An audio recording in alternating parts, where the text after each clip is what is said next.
தமிழ்நாட்டில் இந்த அறநிலையத்துறையை தூக்கி எறிய வேண்டும் என்று சொல்லுகின்ற பாரதிய ஜனதா கட்சியினுடைய நண்பர்கள், ஆர்எஸ்எஸ் தொண்டர்கள், அவர்கள் ஆட்சி செய்து கொண்டிருக்கின்ற மாநிலத்தில் இருக்கின்ற இந்து அறநிலையத்துறை ஏன் தூக்கி எறிய மறுக்கிறார்கள்? குஜராத்தில் இருக்கு, யூபியில் இருக்கு. நீங்கள் முதல்ல அங்க போய் டிஸ்மேண்டில் பண்ண வேண்டியதுதானே. கர்நாடகாவில் இருந்துச்சு, கர்நாடகம் தான் இருக்கு. நாடு முழுவதும் இந்து அறநிலையத்துறை இல்லாத இடங்களே இல்லை. அசாம்ல இருக்கு, இங்கெல்லாம் பாரதிய ஜனதா கட்சியினுடைய ஆட்சி இருக்கு. யூபியில, அசாம்ல, குஜராத்தில் எல்லா இடத்துலயும் இருக்கு. எப்படி கடந்த காலங்களில் கொள்ளையடித்தார்களோ அப்படி கொள்ளையடிப்பதற்கான தடையாக எது இருக்கிறது என்று சொன்னால் இந்து அறநிலையத்துறை என்பது தடையாக இருக்கிறது.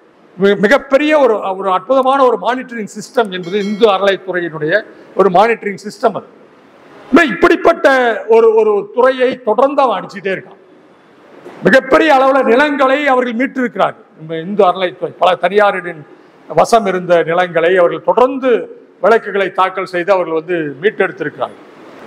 சென்னையில் இருக்கின்ற வழக்குரைஞர் சங்கம் இந்த மாதிரி எல்லாரும் கோயிலுக்கு போகக்கூடாது, போனா இந்த நாடே உடைஞ்சு போயிடும், இடிச்சு போயிடும், அதாவது யாரெல்லாம் போகணும்னு சொல்றாங்களோ அவங்க தான் போகணும், ஆச்சாரம் கெட்டு போயிடும் சொல்லி வக்கீல் சங்கம் தீர்மானம் போடுறோம்.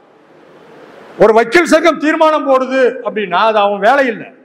வக்கீல் சங்கம் கோர்ட்ல கேஸ் நடத்துற வேலை. ஆனா ஒரு வக்கீல் சங்கம் அதை தாங்காம தீர்மானம் போடுறானா அங்க வக்கீலா இருந்தவன் யார்? நம்மளால யாராச்சும் இருந்திருப்பாங்களா அப்படின்னு நம்ம பார்க்கணும். 1931 நம்மால் எவனா வக்கீலா இருந்திருப்பானா? தாழ்த்தப்பட்டவன் வக்கீலா இருந்திருப்பானா? பிற்படுத்தப்பட்டவன் வக்கீலா இருந்திருப்பானா? இல்லை, எல்லாம் அவார்டு.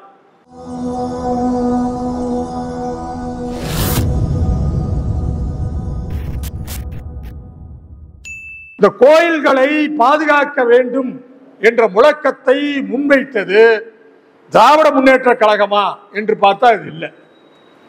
யார் இந்த முழக்கம் எங்கே இருந்து எந்த காலத்தில் இருந்து ஆய்வு செய்தால் 1780களில் இருந்து அந்த கிழக்கிந்திய கம்பெனி நிர்வாகத்தில் இருந்து கோயில்கள்ல கொள்ளையடிக்கிறார்கள் என்று சொல்லி 1870களில் கிழக்கிந்திய கம்பெனி கோயிலை பராமரிப்பதற்கான ஒரு குழுவை அமைத்திருக்காங்க. 1810 மீண்டும் அந்த குழுவை ரிஃபார்ம் பண்ணியிருக்காங்க கிழக்கிந்திய கம்பெனி. 1817 மீண்டும் போட்டு ட்ரஸ்டி வச்சிருக்கான் கோயிலை பாதுகாத்துக்க. ஏன்னா தொடர்ந்து கோயில் சொத்துக்களை கொள்ளையடிப்பது என்ற ஒன்றை மரபாக பார்ப்பனர்கள் வைத்திருந்தார்கள் என்றதனால் கோயிலை கொள்ளையடிப்பதிலிருந்து பாதுகாக்க வேண்டும் என்பதற்காக கிழக்கிந்திய கம்பெனி 1810, 17, 1827 நிறைய திருத்தங்கள் சட்டங்களை அவன் போட்டுக்கிட்டே இருக்கான். நண்பர்களே, இதன் தொடர்ச்சியாக 1925 பனகல் அரசர் இருந்த பொழுது ஒரு சட்டம் கொண்டு வரப்போம். அதுதான் மெட்ராஸ்ல இருக்கிற சட்டம். இந்த இந்து அறநிலையத்துறைக்கு அடிப்படையான ஒரு சட்டம் 1825 பனகல் அரசன் கொண்டு வந்த இந்த சட்டத்தினுடைய எவல்யூஷன் அது தொடர்ந்து வளர்ந்ததன் காரணமாக அது காரணப்படுகின்ற காரணத்தினால நாடு விடுதலை அடைந்த பொழுது தமிழக சட்டமன்றம் இன்னைக்கு இருக்கிற இந்து அறநிலையத்துறை சட்டத்தை அவன் கொண்டு வரான். ஆக இவர்கள் சொல்லுகின்ற அந்த நேரேட்டிவ், இந்த சங் பரிவார இயக்கங்கள் கொண்டு வருகின்ற சொல்லுகின்ற ஒரு நேரேட்டிவ் இருக்கு பாருங்க. ஏதோ திராவிட இயக்கங்களும் அல்லது இவர்கள் தான் கோயிலை எங்களிடமிருந்து கட்டுப்பாட்டில் இருந்து பிடுங்கி விட்டார்கள் என்ற அந்த நேரேட்டிவ் என்பது ரொம்ப ரொம்ப தவறான ஒரு நேரேட்டிவ். இப்போ அந்த நேரேட்டிவ் எங்கிருந்து வருதுன்னா கிழக்கிந்திய கம்பெனியிலிருந்து வருது. ஏண்டா அப்படின்னா அவ்வளவு லூட்டிங் கோயில் சொத்துக்களை கொள்ளையடிப்பது. 1925 பனகல் அரசர் இந்த தமிழகத்தில் இந்த மெட்ராஸ் பிரசிடென்சி அந்த சட்டமன்றத்தில் அந்த சட்டத்தை கொண்டு வரும்போது வைத்த மிக முக்கியமான முழக்கம் என்னவென்றால் இதன் மூலமாக மிகப்பெரிய கொள்ளை நடக்கிறது என்பதை சொல்கிறார். அதை கன்வின்ஸ் ஆகிறான் லார்டு இர்வின் பிரபு கன்வின்ஸ் பண்றாங்க. அவன் உண்மை என்று ஆங்கிலேயர்கள் ஒத்துக்கொள்கிறார்கள். சொத்துக்களை தனியாருக்கு விற்பது, அரசாங்கம் கோயில் சொத்துக்களை தங்களுடைய தனியாருக்கு விற்பது, தனியார் ட்ரஸ்டாக மாற்றுவது, பொது சொத்தை பொது ட்ரஸ்டை தனியார் ட்ரஸ்டா மாற்றுவது, சொத்துக்களை அவர்களை எடுத்துக்கொண்டு எல்லாத்தையும் எழுதி வைப்பது. தோழர் அண்ணா சேகரநாதுரை சொன்னார், அவர் ஊர்ல இருக்கிற சங்கரன் இருக்கிற ஒரு மிகப்பெரிய தெருவே அது கோயிலுடைய தெருவை, கோயிலுடைய பேர்ல இருந்த கோயில் சொத்தை ஒரு தெருவா மாத்திரான், தனியாருக்கு அப்படியே மாத்திரான். 1951 அந்த சட்டம் கொண்டு வருகின்ற பொழுது மீண்டும் அப்படியே தவழ்ந்து போய் 1957 அந்த மாதிரி வருது. சட்டமன்றத்தில் அவர்கள் சொன்ன மிக முக்கியமான ஒரு விஷயம் என்னவென்றால், அப்பொழுது நீதிமன்றத்தில், உயர் நீதிமன்றத்தில் 800 வழக்குகள் இருந்தன. இந்த கோயில் ட்ரஸ்ட், கோயில் சொத்தை யார் வச்சுக்கிறது, அது பொது சொத்து கிடையாது, அது எங்களுடைய சொத்து என்று சொல்லி கோயில் சொத்துக்களை அபகரிப்பதற்காக 800 வழக்குகள் சென்னை உயர் நீதிமன்றத்தில் நிலுவையில் இருந்தது. இப்போ ஒரு சொத்தை எப்படி பாதுகாப்பது? ஒரு மக்களுடைய சொத்து, வழிபாடுகளை, ஆன்மீகத்தின் மீது சிந்தனை உள்ளவர்கள். கோயில் என்பது வெறும் கோயில் இல்லை, அதுக்கு ஆயிரக்கணக்கான ஏக்கர் நிலம் இருக்கு. ஆயிரக்கணக்கான ஏக்கருடைய நிலங்களில் அவர்கள் மக்கள் விவசாயம் செய்து கொண்டிருக்கிறார்கள். அந்த அளவுக்கு பணம் வருது. கோயில்ல நூற்றுக்கணக்கான கிலோ தங்க, வைர, வெள்ளி நகைகள் இருக்கு, 50 சிலைகள் இருக்கு. இதெல்லாம் சேர்ந்தது கோயில். ஒரு லூட்டிங் என்பது தொடர்ந்து நடந்தது. அதன் தொடர்ச்சியாகத்தான் பாத்தீங்க அப்படின்னா அவங்க சட்டங்களை எல்லாம் கொண்டு வராங்க. இந்த சட்டத்தை சேலஞ்ச் பண்ணி சுப்ரீம் கோர்ட் போறாங்க. 1951 சட்டத்தை சேலஞ்ச் பண்ணி இது சரியில்லை அப்படின்னு சொல்லி, அப்போ ஒன்றுபட்ட மெட்ராஸ் பிரசிடென்சி அப்படிங்கிறது கர்நாடகா, தமிழ்நாடு எல்லாம். அப்போ அந்த கர்நாடகாவிலிருந்து ஒரு விலைக்கு போகுது, இந்த மெட்ராஸ் பிரசிடென்சியில் கொண்டு வரப்பட்ட சட்டம் செல்லத்தக்கதல்லன்னு. பட் உச்ச நீதிமன்றம் சொல்கிறது, இல்ல கோயில் சொத்துக்களை அரசாங்கம் நிர்வாகம் செய்வது என்பது மிக சரியானது, அதில் ஒன்றும் தப்பு இல்லை என்று சொல்லி, அதன் பின்னால் உச்ச நீதிமன்றம் சொன்ன பல கைட்லைன்ஸ் அடிப்படையில் 1959 மீண்டும் சட்டம் கொண்டு வரப்படுகிறது. அப்போ நாடு என்பது இப்போ தமிழ்நாடு தனியாக போயிடுச்சு, கர்நாடகா தனியாக போயிடுச்சு, கேரளா தனியாக போய் அவங்க ஆயிடுச்சு. தமிழகத்தை பார்த்துத்தான் இந்திய அளவில் இது போன்ற ஒரு சட்டம் இருந்தால்தான் நாட்டில் உள்ள கோயில்களை காப்பாற்ற முடியும் என்று ஒன்றிய அரசாங்கம் முடிவு செய்தது. 1960 இதற்காக ஒரு குழு அமைக்கிறாங்க. வேற எங்கேயும் அந்த மாதிரியான ஒரு குழு இல்லை, இந்த மாதிரியான ஒரு சட்டம் இல்லை. கோயில் அவன் சாப்பிட்டே இருக்கான். 1960 இந்த சிபி ராமசாமி ஐயர் அப்படின்னு ஒருத்தர் இருக்கிறார். அவர் அந்த ஆளை பற்றி, அந்த ஆள் கதையை கேட்டீங்கன்னா ரொம்ப தமாசா, ரொம்ப மோசமான ஒரு கதை. அவர் தான் திவான் என்று சொல்லி திருவாங்கூர் அந்த கேரளாவில் திவானா இருந்தான் சிபி ராமசாமி ஐயர். அந்த சிபி ராமசாமி ஐயர் காலத்தில் அவன் செய்த கொடுமைகளுக்கு கொஞ்சம் நெஞ்ச அளவு. அவனுடைய அந்த திவான், இந்த சிவந்தம்மன் ஒரு பழைய படம் பார்த்தீங்கன்னா திவான் ஒருத்தன் வருவான், நம்பியார் திவானா வருவார். அவர் செய்கின்ற ராஜாவை வைத்துக் கொண்டு நம்பியார் செய்கின்ற அட்டகாசத்துக்கு அளவே இருக்காது சிவந்தம்மன் என்ற ஒரு படத்துல. அப்படிப்பட்ட ஒரு திவான் தான் சிபி ராமசாமி ஐயர். நண்பர்களே, 450 கம்யூனிஸ்டுகளை ஒரே இடத்தில் கொன்றொழித்த ஒரு மிகப்பெரிய பாவி அவன். புன்னப்ப வயலார் போராட்டம் அப்படின்னு என்று வரலாற்றில் எழுதப்பட்டது.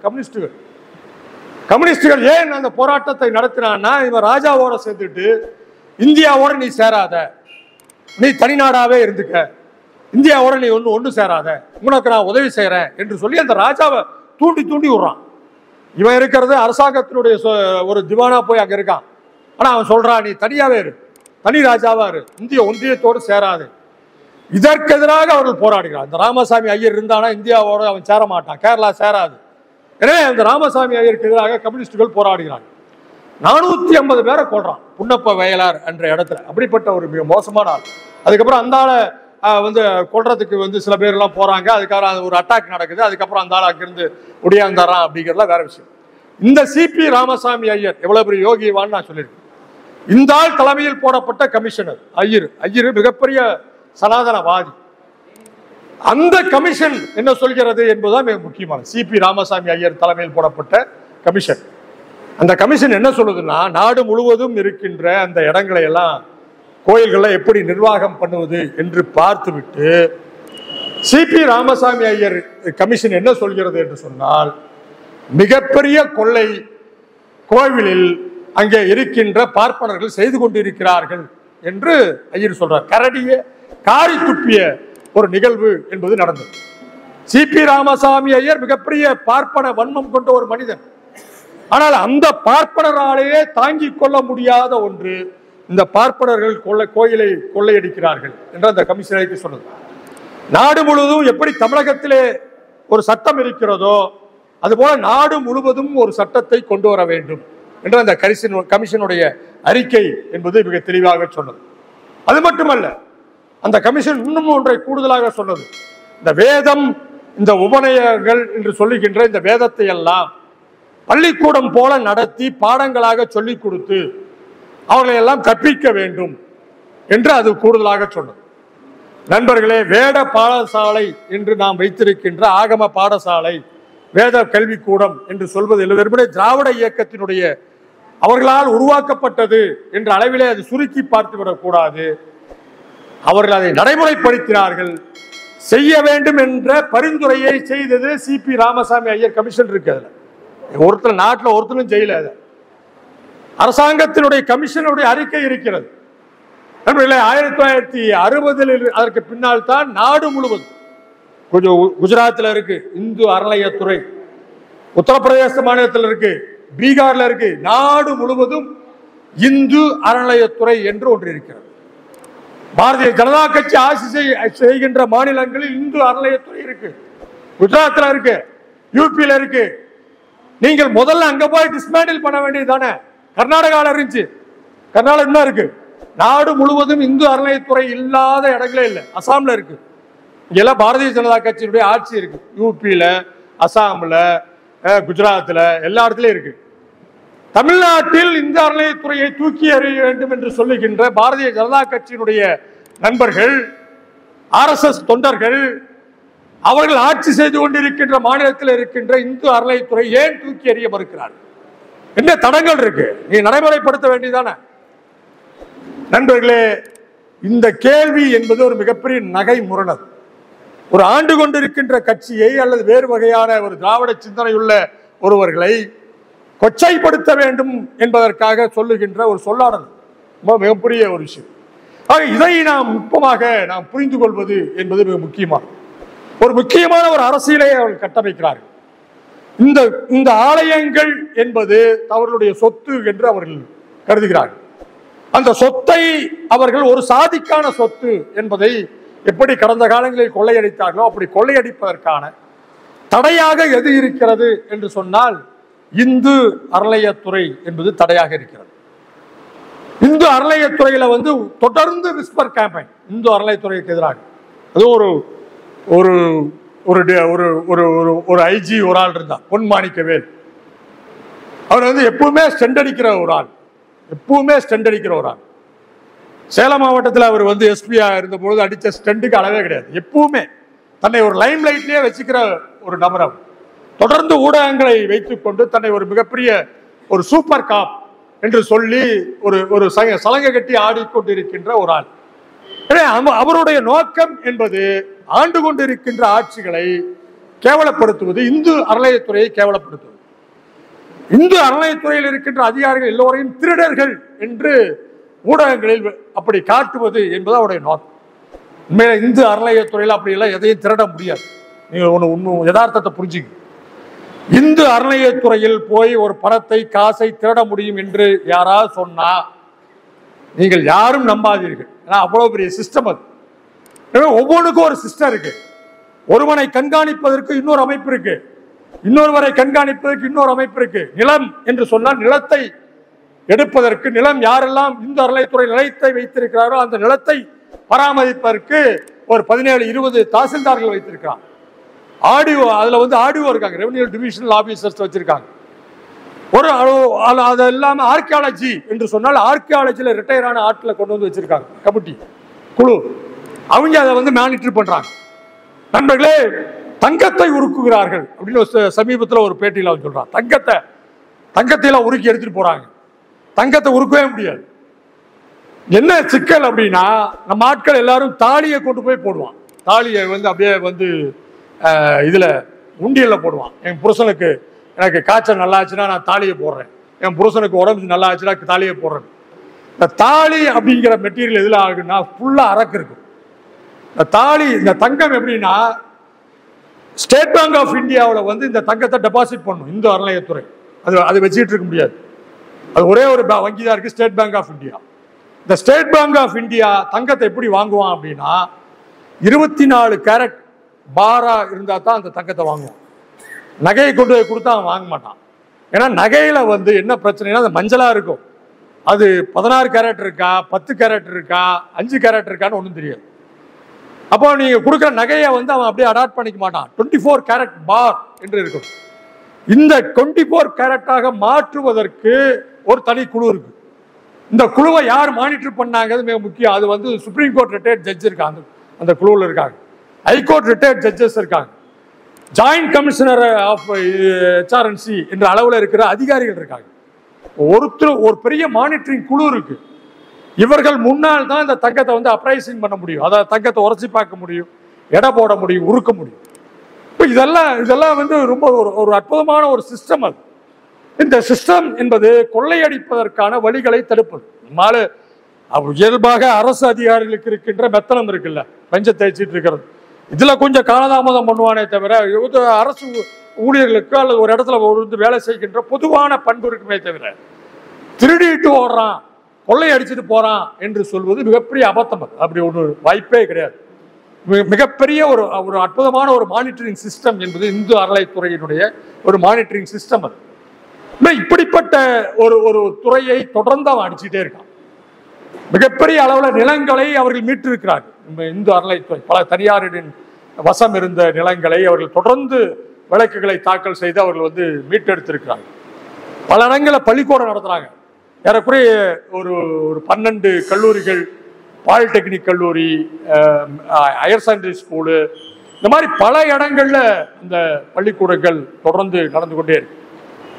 நண்பர்களே, இந்த பணம் என்பதை வைத்துக்கொண்டு தொடர்ந்து பள்ளிக்கூடங்களை நடத்தலாம், தொடர்ந்து கல்லூரிகளை கட்டலாம் என்று வருகின்ற போது என்ன செய்கிறார்கள் என்று சொன்னால், தொடர்ந்து அவர்கள் வந்து உயர் நீதிமன்றங்களுக்கு சென்று தடையாணைகளை பெற்று அரசினுடைய பணிகளை, இந்து அறநிலைத்துறையினுடைய செயல்பாடுகளை முடக்குவது என்று அவர்கள் தொடர்ந்து வேலைகளை செய்கிறார்கள். ஒரு 4 காலேஜ் கட்டுவதற்கான பர்மிஷன் கேட்ட பொழுது ஹைகோர்ட்டுக்கு போறான். சம்பந்தமே இல்லாத ஆள், நான் தான் ஆதி செய்வர், இந்த மாதிரி பல பேர்கள்ல ஹைகோர்ட்டுக்கு போய் தடையாணை வாங்குறான். இந்த ஹைகோர்ட்ல போய் தடையாணை தருகின்ற நீதிபதிகளுடைய பின்புலம் என்பதெல்லாம் மிக முக்கியமான, வெறுமனே சட்டம் சார்ந்த விஷயங்கள் அல்ல. இந்த இந்து அறநிலையத்துறையை ஓரளவுக்கு ரிஃபார்ம் பண்ணணும்னு நினைச்ச முதலமைச்சர் கலைஞர் கருணாநிதி ரொம்ப ரொம்ப முக்கியமான, அதை மக்கள் சார்ந்த ஒன்றாக மாற்ற வேண்டும், மக்களுக்கு பயன்படுகின்ற வகையில் மாற்ற வேண்டும் என்று சிந்தித்தவர். 1970களில் இந்து அறநிலையத்துறையினுடைய அந்த சட்டத்தில் வந்து டெம்பிள் என்ட்ரி ஆக்ட்னு ஒன்று, கோயில் நுழைவு சட்டம் 1947 இந்திய நாடு விடுதலை அடைந்த பொழுது ஒரு பக்கம் ஒரு சாரார்களை வந்து கோயில்கள் விட மாட்டேங்கிறான், மற்றவர்களை வந்து உள்ள விட மாட்டேங்கிறான். நாடு விடுதலை அடைந்த பின்பு எல்லோருக்கும் உரிமை இருக்கிறது, தீண்டாமை ஒழிக்கப்பட வேண்டும் என்பதற்காக இந்த டெம்பிள் என்ட்ரி ஆக்ட் என்று ஒன்று கொண்டு வரப்பட்டது. ஏறக்குறைய அது வந்து 1931களில் அது அந்த நீதி கட்சியினுடைய ஆட்சிகளில் இருந்த பொழுது, அல்லது தொடர்ச்சியாக வந்த ஆட்சிகள் 1931 வந்து அந்த கட்சி அதற்கான ஒரு சட்டம் கொண்டு வரப்படுகிறது. அப்படி ஒரு சட்டம் கொண்டு வரப்பட்ட பொழுது சில பேர் அதை எதிர்த்து தீர்மானம் போடுறாங்க. யாரா அந்த சட்டம் 1931 வந்து இந்த சட்டம் எல்லோரும் கோயிலுக்கு நுழையலாம் என்ற சட்டத்தை எதிர்த்து தீர்மானம் போட்டாங்கன்னு பார்த்தா மெட்ராஸ் பார் அசோசியேஷன் தீர்மானம் போடும். சென்னையில் இருக்கின்ற வழக்குரைஞர் சங்கம் இந்த மாதிரி எல்லாரும் கோயிலுக்கு போகக்கூடாது, போனா வந்து இந்த நாடே உடைஞ்சு போயிடும், இடிச்சு போயிடும், அதாவது யாரெல்லாம் போகணும்னு சொல்றாங்களோ அவங்க தான் போகணும், ஆச்சாரம் கெட்டு போயிருன்னு சொல்லி வக்கீல் சங்கம் தீர்மானம் போடும். ஒரு வக்கீல் சங்கம் தீர்மானம் போடுது அப்படின்னா அது அவன் வேலை இல்லை, வக்கீல் சங்கம் கோர்ட்ல கேஸ் நடத்துற வேலை. ஆனா ஒரு வக்கீல் சங்கம் அதை தாங்காம தீர்மானம் போடுறானா அங்க வக்கீலா இருந்தவன் யார், நம்மளால யாராச்சும் இருந்திருப்பாங்களா அப்படின்னு நம்ம பார்க்கணும்.